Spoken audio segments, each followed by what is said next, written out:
இன்றைக்கி நம்ம சேனலில் பன்னீர் வெஜ் ரோல் எப்படி செய்யுதுன்னு பார்க்கலாம். அதுக்கு தேவையான இன்க்ரீடியன்ட்ஸ். இது வெஜ் ரோலுக்கு பேஸ் செய்யறதுக்கு மைதா மாவு 200 கிராம், 2 ஸ்பூன் நெய், கொஞ்சம் கஸ்தூரி மேத்தி 2 ஸ்பூனு, தேவையான அளவு உப்பு, 2 பிஞ்ச் சோடா உப்பு. வெஜ் ரோலுக்கு உள்ளே வைக்கிறதுக்கான காய்கறிகள்: கோஸ் 100 கிராம், பீன்ஸ் 100 கிராம், ஒரு பாதி கேப்சிகம் கட் பண்ணி வச்சுருக்கேன், கேரட் ஒரு 100 கிராம், பன்னீர் சின்ன சின்ன பீஸாக கட் பண்ணி வச்சுருக்கேன். இது வீட்டில் செஞ்சு பன்னீர், அது கடையில் இருந்தால் இன்னும் கொஞ்சம் சாஃப்டாக இருக்கும். தேவையான உப்பு, மயோனைஸ் ஒரு 6 ஸ்பூன், பொரிக்கிறதுக்கு தேவையான எண்ணெய் எடுத்து மைதா மாவு, கஸ்தூரி மேத்தி நல்லா பிசைஞ்சிட்டு நல்லா தூள் பண்ணிவிட்டு போடுங்க. இந்த சோடா உப்பு 2 பிஞ்சு, தேவையான அளவு உப்பு, 1 ஸ்பூன் 1.5 ஸ்பூன் நெய் போட்டு கொஞ்சம் தண்ணி ஊற்றி சப்பாத்தி மாவு பிசைகிற மாதிரி பிசைஞ்சு எடுத்துக்கோங்க.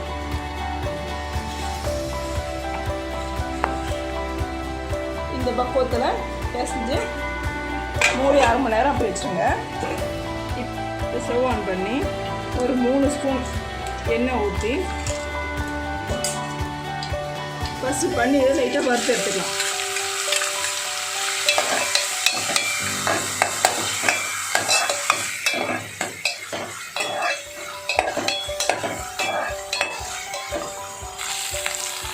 லைட்டாக ப்ரௌன் ஆனதும் கோஸு, கேரட்,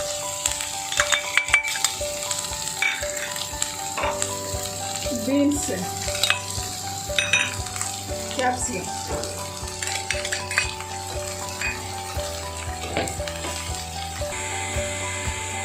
ஒரு ஸ்பூன் சாட் மசாலா சின்ன ஸ்பூன்.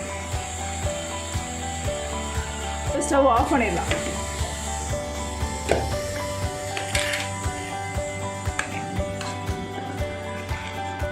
ரொம்ப வதங்க வேண்டாம், வேக வேண்டாம், சும்மா மிக்ஸ் பண்ண மட்டும் போகும் லைட்டாக.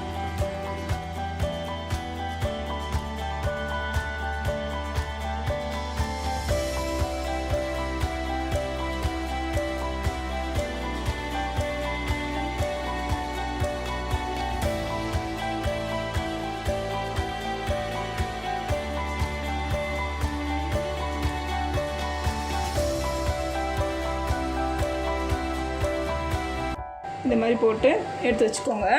இப்போ எல்லாத்தையும் அதே மாதிரி போட்டு எடுத்து வச்சுக்கலாம். இப்போ தோசை கல்லில் சுட பண்ணி போட்டு உடனே திருப்பிடுங்க. கலர் மாறின உடனே திருப்பிடணும். செவக்கக்கூடாது, செவக்கிற வரைக்கும் வச்சுக்கூடாது. அவ்வளோதான். மயோனைஸை போட்டு நல்லா மிக்ஸ் பண்ணிக்கோங்க. உங்களுக்கு பிடிச்சதுன்னா இன்னும் 2 ஸ்பூன் கூட மயோனைஸ் போட்டுக்கலாம்.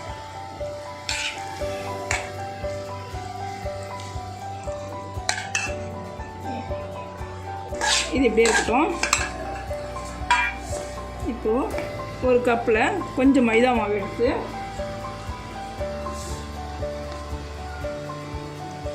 கொஞ்சம் தண்ணி ஊற்றி ஒரு கம் மாதிரி யூஸ் பண்ணுறதுக்கு இப்படி மிக்ஸ் பண்ணி வச்சுக்கோங்க. இப்போ இது ஒரு சப்பாத்தி எடுத்து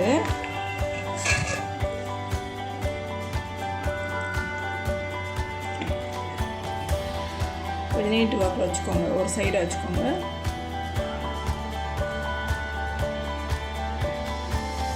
அப்படி இந்த அழுத்தி ரோலில் பண்ணிக்கலாம். இது வரைக்கும் வந்து வச்சுட்டு அந்த மைதா மாவு கரைசலை அந்த கம் மாதிரி அதில் ஃபுல்லாக பேஸ்ட் பண்ணிக்கலாம்.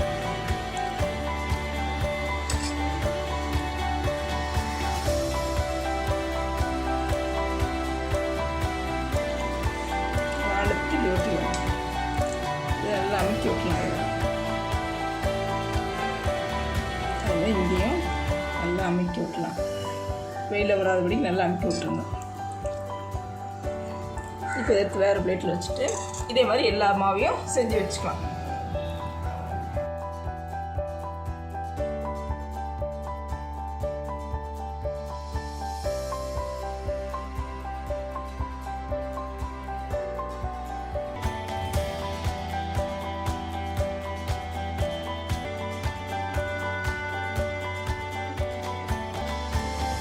இப்போ கொஞ்சம் ஆற விட்டதும்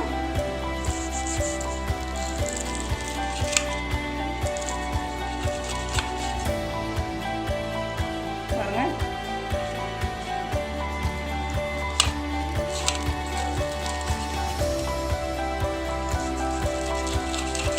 அந்த மயோனிஸ் போட்டது நல்லா அழகாக வந்து பாருங்க.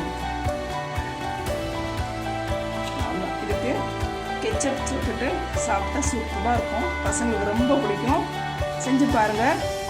பிடிச்சிருந்தால் லைக் பண்ணுங்கள், ஷேர் பண்ணுங்கள், சப்ஸ்கிரைப் பண்ணுங்கள்.